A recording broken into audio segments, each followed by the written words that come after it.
We're live. Hello, Ray. Oh, hello, Justin. Well, being alive just scared the hell out of me. Yeah, here we are. Another Yeah. another day, another tax credit shenanigan. You know, I understand, um, and you correct me if I'm wrong, but I understand that this new bill, that did the president sign it yet? No, he is still on vacation in South Carolina, but he Oh, said he will sign yeah. it this week. Okay. So I understand that when the president signs this bill, that this whole concept of tax credits for those who buy electric vehicles to make it more affordable to encourage more people to buy electric vehicles is actually going to apply to, well, less electric vehicles than the previous tax credits had. Exactly, if you could explain to me how that makes any sense at all.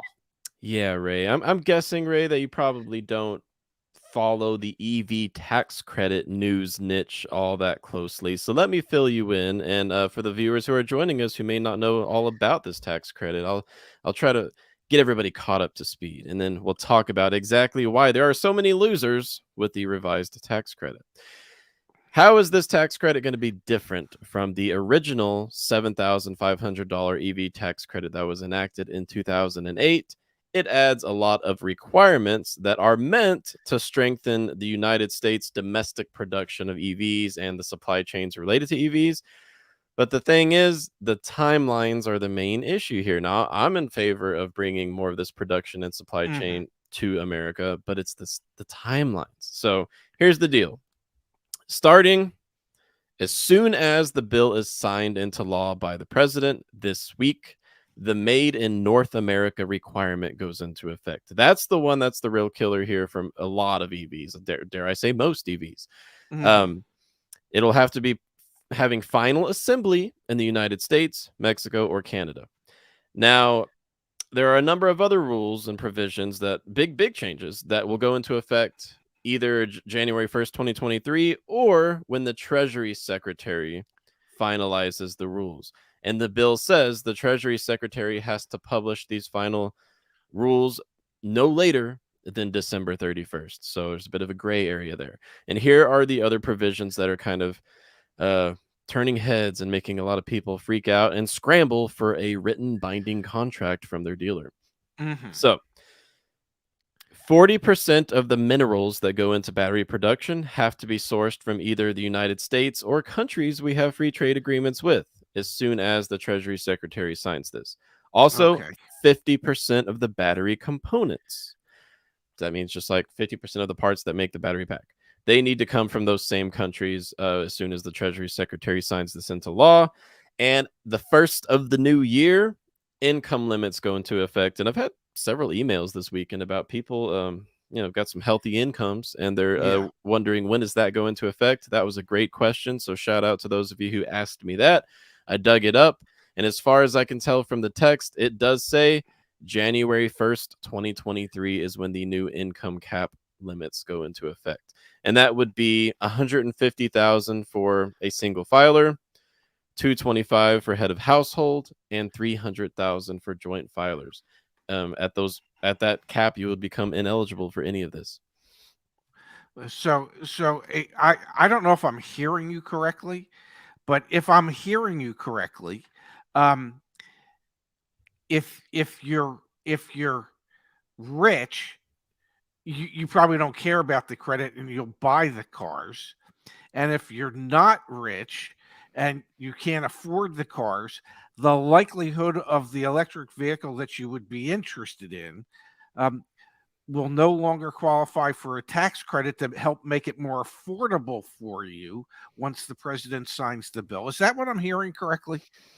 Yeah, kinda. Yeah. Now, one thing that I always think about, and this would be a whole nother podcast, is that a family who makes 300,000 or an individual who makes 150,000, that's gonna be a different lifestyle in San Francisco or New York City than it would be where I live in West Virginia. But Hmm. these income caps are just that's firm no matter where you live, and that's interesting. But that's a whole nother topic. Um, Another thing I should mention, Ray, is that the 200,000 sale cap is going away on January Okay. 1st, 2023. That means Oh, if you want to buy a Tesla Model Y, which we did the research, and as far as we can tell, the Model Y is the only Tesla that would immediately qualify for at least half of this new tax credit. Um, you should not go buy it like right away when President Biden signs the bill this week, because you're not going to be eligible again for this tax credit until the start of the new year.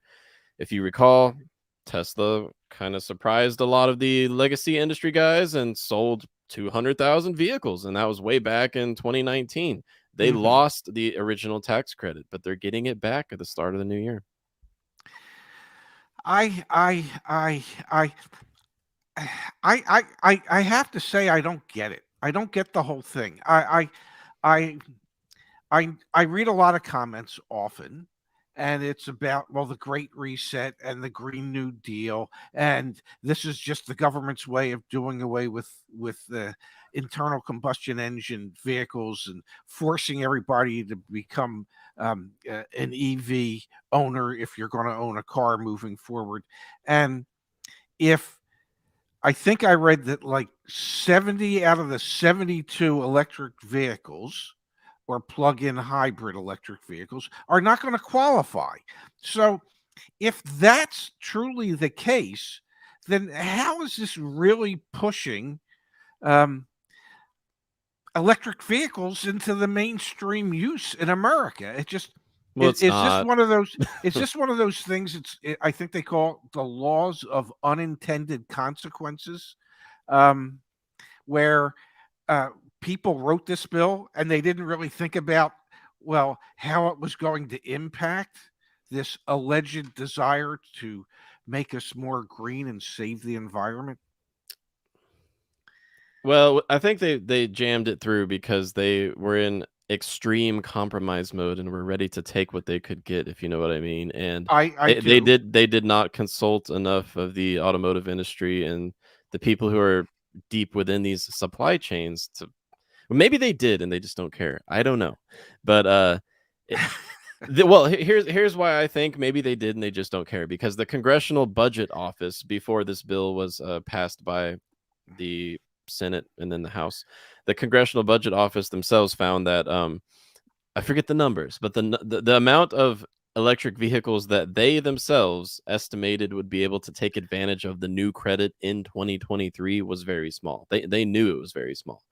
And the same goes for the new used EV tax credit, which, by the way, yes, we're going to have a used electric vehicle tax credit for the first time. However, and there's a big however in bold italicized, um, the price cap is $25,000. Not many EVs out there for under 25,000. And No. if you can find one for under 25,000 and you meet the income cap limits, or your income falls underneath those limits, you can get up to $4,000 in used EV credits. So that's new, but there's not a lot out there for 25,000. Okay, so help me with this. If the CBO came back and said, well, there's going to be very few vehicles that actually qualify, well, then doesn't it really mean that the alleged amount of expenditure attached to this bill is is really going to be less over the next couple of years than expected because, well, most vehicles won't qualify? Well, that was taken into account when they published exactly how much this bill is going to cost. Is because they were like, "Hey, for the next few years, not many are going to qualify." Um, the weird thing, it's a weird situation, and I feel privileged to already have bought my Ionic 5. But it's going to make EV infrastructure stronger in America, but like literally 5 to 10 years from now, this is not going to help for the next few years.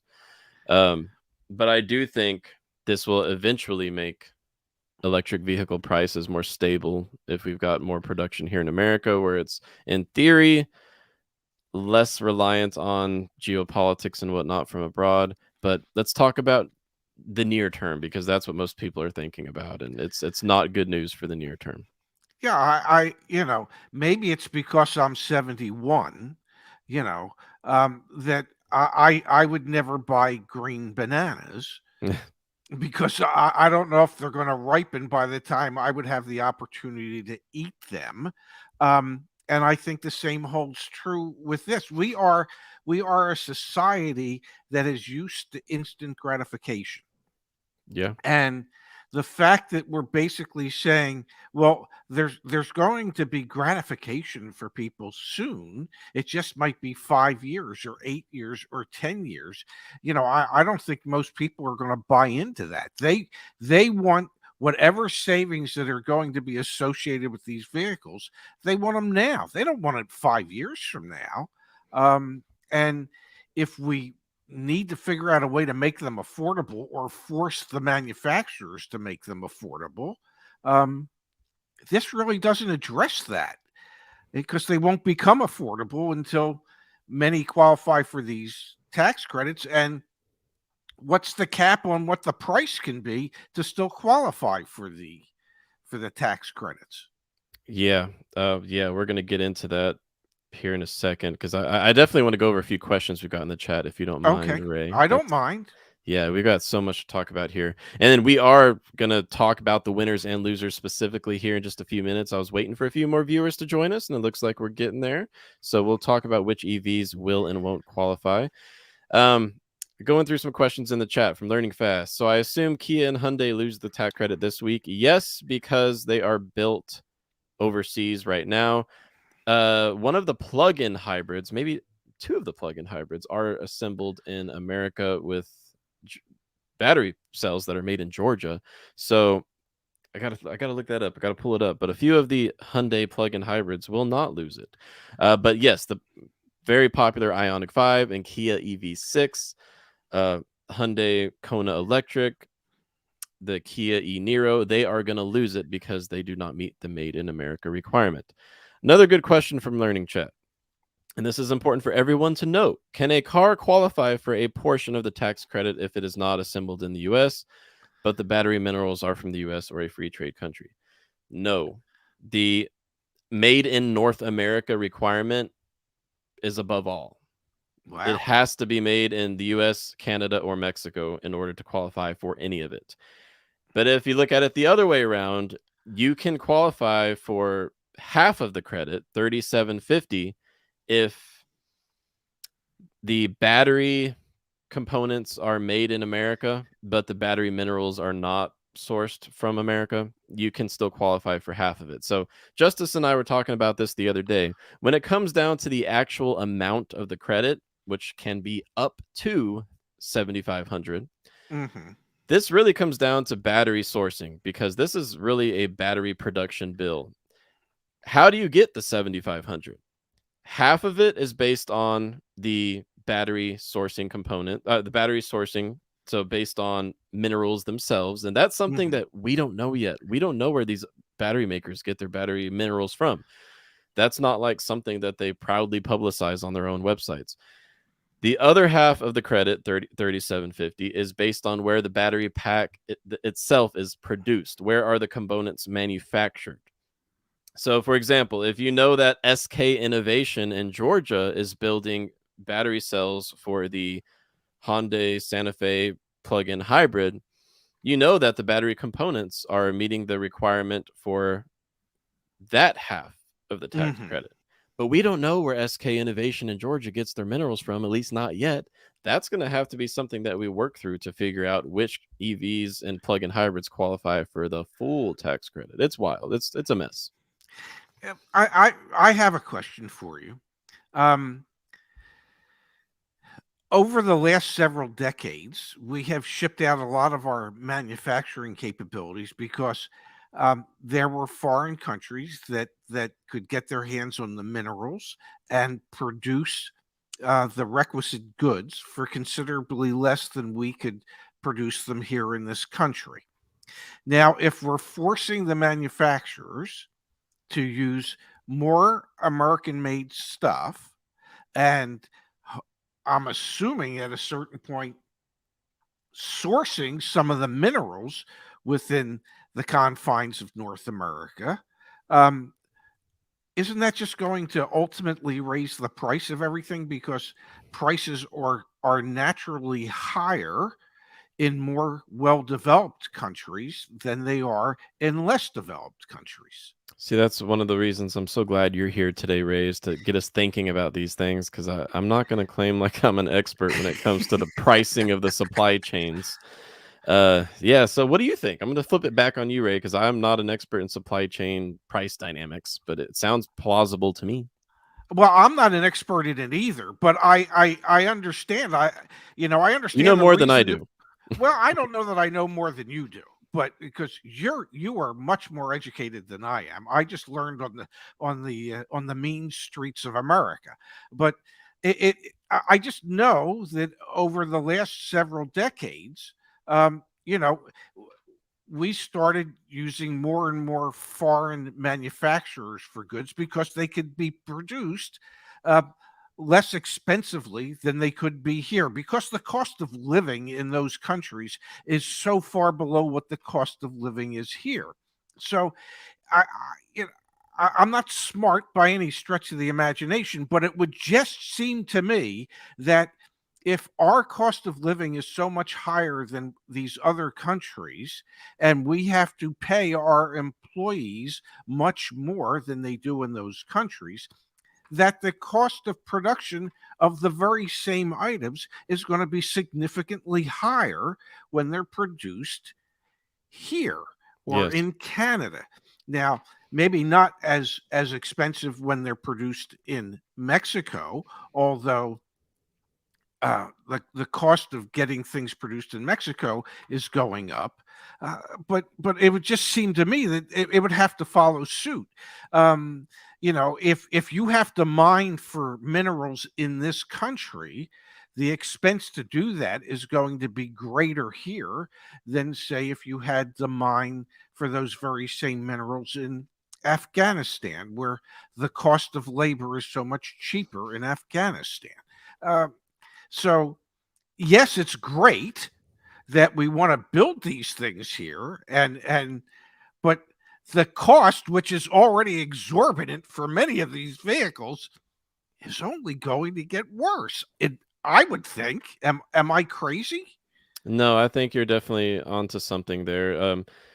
I think the cost will go up because of what you mentioned. However, something that I think about is that many of the countries around the world where battery mineral mining is done currently and all kinds of mining is done, they do not regulate environmental extraction at all. It's just a free Hmm. for all and it's a mess. It's horrible for water quality and things like that and working conditions. So, what you just mentioned is totally correct. Prices could go up, but I'd hope that somehow we can bring this sourcing to the United States and countries we have close partnerships with without raising prices and also minimizing the environmental impact of mining because we have like regulations and stuff that sometimes work, sometimes they don't. Hmm. But I do want to visit this question real quick, and then I need to go over the list of winners and losers. That's why we're here Okay. today. Yeah, Okay. Jeff, Okay. great question. Sorry it took me so long to get to it. Can we clarify about claiming the tax credit once every 3 years? Yes. So here's a clarification. I believe on some previous show, I might have said this incorrectly. It is only stated that it is applicable to the used EV tax credit for the once every 3 year rule. So that's good. I mean, if a family is looking to go electric and can afford to do so, if they want to buy new, the once every 3 year rule does not apply to new EVs, as far as my interpretation goes. Um, yeah, so I'm gonna. Well, we got one more question. Happy Hippo. Thank you, Happy Hippo. Does it make sense for someone to hold off and buy an EV in 2024 when the point of sale rebate starts? All right. So another provision within the law, because there's just so many provisions within this law, it's hard to keep track. It says that it will become optional as a rebate that can be taken at the point of sale beginning January 1st, 2024. They're giving the automotive industry and dealership networks a whole year to set up the infrastructure to be able to transfer the credit from from the IRS to the buyer and whatnot. So that's why you've got to wait until the first day of 2024 to make it a point of sale rebate. Otherwise, it's a tax credit just like it has been since 2008. All right, let's go into this list, Ray, and then I'm gonna see what you think about what we found. I'm gonna go ahead and share my screen with everyone. Oh my God, you have to remind me how to do that because Zach's not going to be on my show at noon, and I'm probably going to have to be the idiot that shares the screen. Oh my God. It's all right. I'll help you with that, Ray. Okay. Boom. We should all be able to see it now. I can. All right. So this is our resource at joinyaa.com. It's look it up, YAA. I'll drop a link in the chat in the comments down below. It's what EVs qualify for the new tax credit, winners and losers. A lot of this is going to be based on where they are produced. That's like the easy part of interpreting this new bill. That's the easy part. These are the losers, okay? Audi e-tron, Audi e-tron. All variants are losing it because final assembly is overseas. BMW i4 and iX, final assembly overseas. Fisker Ocean, sad, but they're trying to get their customers to hurry up and sign written binding contracts so that they can still take advantage of that. By the way, before we go further, within the bill, yet another thing, there's a transition rule. The transition rule says that if you have, quote, a written binding contract to purchase before President Biden signs the new bill this week, then you can take advantage of the original $7,500 tax credit. So that's why there are so many people scrambling to get these signed. Fisker is trying to get their customers to do that as well. It basically makes it non-refundable, so you better be sure that you want the car if you do that. Hyundai Ioniq 5, Genesis GV60, they're not yet built in America. Hyundai is pretty upset because they've just committed to spending something like $1.5–2 billion building a massive factory to make EVs in Georgia. And now they're getting penalized until that factory is up and running in 2024. So for now, they're going to lose the credit because they're not produced here yet. Same with the Kona and Niro, Jaguar I-Pace, Kia EV6. I've been seeing so many more of these on the road. I love them. Lexus RZ and its twin, or not twin, but sibling, the Toyota BZ4X, which you can't even buy yet because the wheels are falling off. But Lucid Air, clearly too expensive. No, not shedding a tear for Lucid, but Nissan Ariya, which is about to start hitting showrooms and making it into customers' hands just in time for its arrival, it's losing the tax credit. Wow. Polestar, I love the Polestar 2. Our own Mario, Space on the forum, he has a Polestar 2 that he has leased. It's losing qualification until the Polestar 3 begins to be produced in the United States next year. Not shedding a tear for the Taycan because it's really expensive. Same with Rivian. Rivian is losing the tax credit because of the price caps, which, by the way, are $55,000 for a sedan, $80,000 for trucks and SUVs. Can I ask a question about that? Yes, please. Is that based off of the base MSRP before any factory options, or is that the final price? I'll tell you what the bill says. The bill says MSRP. So how are we going to interpret that? That could be one of the parts of like why exactly the Treasury Secretary has to finalize the rules, because literally it says MSRP. Well, MSRP is pretty simple. The MSRP is the manufacturer's suggested retail price, including all factory installed options and destination and handling charges. That is a very good point. That could be a bit of a silver lining, or rather a glimmer of hope. Well, no, that's going to take most vehicles out. Oh. Think about it. I was thinking about how the Rivian R1T technically starts just a hair under the $80,000 cap, but if you add like the package everyone wants to add, then it's over the cap. So that's where I was thinking about it. And that would be MSRP, because the MSRP is manufacturer's suggested retail price, including all the factory options that you've added to the vehicle. So that, my original understanding was correct then. Okay, yes, we are on the same page, and that is true. That is true. Subaru Solterra, it's also losing the credit because it's not produced anywhere near North America. The Model 3 is an interesting situation. It's too expensive for the $55,000 cap. However, the most affordable option, the rear-wheel drive Model 3, it happens to have battery packs from CATL that are produced overseas. CATL is a massive Chinese battery maker. They happen to pick the wrong battery maker, I guess, because that alone is going to invalidate them from this tax credit. yeah, so interesting situation there. Other Teslas are just too expensive. Talked about the BZ4X and Volvo. They have final assembly overseas for now, but they're talking about bringing that to America. They've been talking about that since before this news.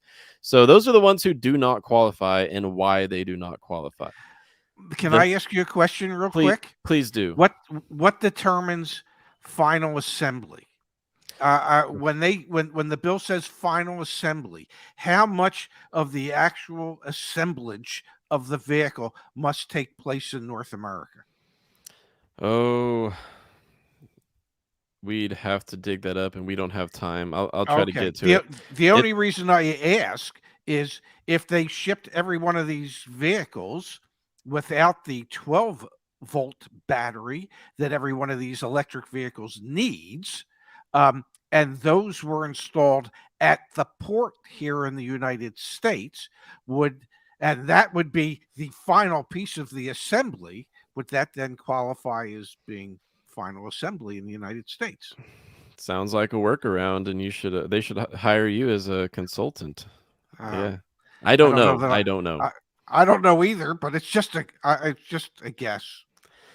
Yeah, and we're going to wrap this up by going over the EVs that are likely to qualify for at least half of the credit. Now, why at least half? Because we know where they are produced and we know where their battery components come from. However, Mhm. we do not know where they get their battery minerals, and automakers are going to have to start certifying this with the government in order to access the second half of the tax credit. Okay, so the Cadillac Lyric, Chevy Bolt, Chevy Blazer, just announced. The Chevy Mhm. Equinox EV coming out next year is supposed to be affordable. It should qualify. Silverado EV, Honda Prologue. Why Honda? Because it's going to be built by General Motors in the United Mhm. States with US made batteries. Nissan Leaf, Tesla Model Y. Didn't they discontinue the Leaf? They discontinued the Leaf, but not yet. They said Okay. they're going to. Gotcha. So if you want an Gotcha. affordable Leaf, you better jump on it. Now Mhm. here's well, first the Volkswagen ID4, awesome, made in Chattanooga, Tennessee. That's great. But here's the big news. This is the number one selling EV in America and has been for a long time. The Tesla Uh-huh. Model Y. I don't know if they really knew that what they were doing here for Tesla, but they were helping Tesla out quite a bit. The Model Y has never qualified for a federal tax credit because of the 200,000 sale cap being reached in 2019 before the Mhm. Model Y even came into production. Now that the Tesla Model Y is gaining a tax credit incentive for the first time, it may lift up their sales even further, holding their market share high. It's currently been at about 66% of EV market share in the US for Tesla overall. This Mhm. is going to help out the Tesla Model Y, and that's very interesting. So, on this list, personally, I think it's great that the Equinox EV is going to qualify because I think that's going to be one of the first mass appeal EVs out there. Model Y, that is great. If only they could bring the price back down to like 2020 levels of like 54,000. Right now it starts at 65,000. And then Wow. the ID4, I think that's a very underrated EV. If only it charged just a little bit faster and didn't have such a crappy infotainment system, I'm a big fan of the ID4. So these are the guys that should qualify for at least half of the tax credit based on where they're made and where their batteries are made. Very cool. And you put all this together? Yes, of course. I will drop a link down in the comments. And for those of you with us right now, putting it in the chat as we speak. Well, may I, on behalf of the community, say thank you for all the hard work, time, effort, and energy you put into putting that list together and doing your best to try to understand what it is that those in our government have tried to put together. When you see the headlines, you only get a tad bit of the necessary information, and you've dug deep to to really explain to those who have an interest as to how this is really going to work. So thank you for that. And if you're interested, I know we're wrapping this up, Ray, but if you're interested in a plug-in hybrid, plug-in hybrids can be eligible for this new tax credit. Thank you to the viewers who pointed that out initially days and days ago at this point, but they can qualify. And today, my project is working on a list of which plug-in hybrids can qualify for at least half of the new tax credit. So that'll be published on joinyaa.com here this afternoon. It's done a lot of work. Mario has helped us out quite a bit with compiling that list. But yeah, it's a mess right now, everyone. If you want to stay on top of this, please like and subscribe. We're going to be talking about this as much as we need to. I know some of you are tired of it, but it's the big news in EV world right now. We got to talk about it. So please like and subscribe. We appreciate that. Yeah, Ray, any closing thoughts before we wrap this up? Hey, I got another show to do. So you did a hell of a job. Yep. We've got And a for those, promo too.